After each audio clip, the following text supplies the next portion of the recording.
Bab 891. Melihat sosok Adril yang berjalan menjauh, Jasai menghela napas dengan wajah rumit, lalu berkata, biarkan Nancy pergi bersama Pak Adril. Dengan adanya Nancy, mereka seharusnya nggak akan berani bertindak berlebihan pada Pak Adril. Dimengerti. Balas Calvin. Calvin juga hanya bisa segera mengatur segalanya. Sebagai kepala keluarga Juana sementara, dia tidak bisa mengambil risiko dengan gegabah. Jadi dia harus membiarkan Nancy pergi mewakili keluarga Juana untuk mengintimidasi pihak lawan. Tak lama kemudian, sebuah mobil berhenti di depan pintu masuk klub Platinum. Adril dan Nancy melangkah turun dari mobil. Di depan mereka hanya ada sebuah bangunan 9 lantai yang terlihat tidak terlalu mencolok di antara hotel-hotel mewah lainnya di kota Majaya. Para pejabat dan orang-orang kaya sering berkumpul di sini. Mereka melakukan banyak hal ilegal, tapi nggak ada yang berani mengurusnya. Pemilik di balik klub Platinum ini punya latar belakang yang sangat kuat. Pasti ada banyak ahli di dalam, jelas Nancy. Nancy sudah mendapat informasi tentang tempat ini selama mereka dalam perjalanan. Dia menatap Adril dengan khawatir, berharap pria ini tidak menerobos masuk ke sarang harimau ini. Tunggu aku di sini, kata Adril dengan nada tenang, lalu berjalan menuju pintu. Pak, klub Platinum hari ini sedang digunakan oleh bos kami. Nggak terbuka untuk umum, ujar seorang pria berpakaian hitam saat menghentikan Adril sambil tersenyum dengan sopan. Adril berkata dengan tenang, seorang mahaguru alam bawaan menjadi penjaga pintu. Tempat ini cukup hebat. Pak, apa kamu datang untuk mencari masalah? Aku rasa kamu nggak punya kualifikasi pria itu, balas. Pria berpakaian hitam itu mendengar nada yang tidak bersahabat, tetapi dia sudah terbiasa dengan situasi seperti ini. Jadi dia tersenyum sambil sedikit mengejek. Namun, sebelum dia bisa melanjutkan kata-katanya, matanya tiba-tiba melebar. Dia memandang ke bawah dengan kaget. Sebuah tangan telah menusuk langsung ke jantungnya. Matanya membelalak, sementara tangannya yang gemetar buru-buru menekan tombol alarm di tangannya. Adril tidak memedulikannya, membiarkannya memanggil bantuan. Dengan mata batinnya, Adril sudah melihat banyak penjaga di balik pintu. Tempat ini dijaga dengan sangat ketat. Satu-satunya cara untuk masuk adalah menerobos secara paksa. Tidak ada gunanya bersembunyi, jadi dia memutuskan untuk membantai semuanya. Pintu klub Platinum tiba-tiba terbuka, lalu beberapa pria berpakaian hitam bergegas keluar. Melihat tubuh rekan mereka tergeletak tak bernyawa, mereka berteriak marah pada Adril, cari mati. Serang dia. Adril menarik tangannya, mengeluarkan jantung pria berpakaian hitam itu, lalu melemparkannya ke tanah seperti sampah.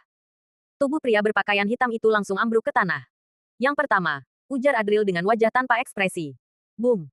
Sekelompok pria berpakaian hitam menyerangnya. Tiba-tiba, sebuah energi sejati dingin yang sangat kuat melesat keluar, menembus kepala pria yang memimpin serangan, meninggalkan lubang berdarah di dahinya. Yang kedua, dengan tangan berlumur darah, Adril melangkah menuju sekelompok pria berpakaian hitam yang terlihat ragu-ragu. Di tengah teriakan mereka, bayangan Adril segera tenggelam di antara mereka. Namun, di detik berikutnya, semburan darah besar meledak dari kerumunan. Energi sejati berkobar ke segala arah, darah memercik ke dinding marmer, sementara jeritan keras berubah menjadi teriakan kesakitan. Satu persatu pria berpakaian hitam terlempar ke udara, lalu jatuh ke tanah dengan keras. Tidak lama kemudian, di bawah tatapan terkejut Nancy, mayat-mayat pria berpakaian hitam berserakan, memenuhi tanah. Tubuh Adril penuh dengan darah, tetapi wajahnya tetap tenang. Dia melangkahi mayat-mayat itu, lalu masuk ke dalam pintu klub Platinum. Sebuah suara lembut terdengar di telinga Nancy. Yang ke-28. Tanpa sadar, kaki Nancy telah basah oleh darah. Dengan hati yang penuh keterkejutan, dia memandang punggung Adril yang pergi sendirian. Dia langsung mengeluarkan ponselnya, berniat menelepon Calvin, memintanya bersiap-siap. Hari ini, klub Platinum akan penuh dengan darah. Sementara itu, di lantai 8. Seluruh lantai telah dibuka, didekorasi dengan mewah. Di atas meja berserakan berbagai minuman beralkohol mahal. Jendela ditutup, sementara dinding dilapisi dengan lapisan peredam suara yang tebal. Sementara itu, bagi Aurel yang terikat dengan rantai anjing di kaki meja, tempat ini tidak lebih dari neraka paling mengerikan. Dengan mata penuh keputusasaan, dia menatap adegan di depannya, berteriak sekuat tenaga, bajingan. Lepaskan Mary, bajingan, bajingan. Di atas ranjang besar, Nando terlihat sangat bersemangat, dengan liar menyerang seorang gadis tanpa busana.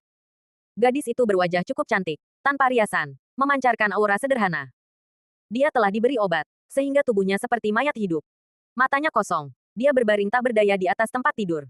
Tubuhnya tampak gemetar, sementara mulutnya mengeluarkan buih darah. Seolah-olah mendapatkan sedikit kesadaran sebelum mati, gadis itu perlahan memutar kepalanya dengan susah payah, memandang Aurel dengan tatapan hampa. Dia berkata, Kak Aurel, kenapa? Kita hanya berjalan-jalan, tapi mereka melakukan ini pada kita.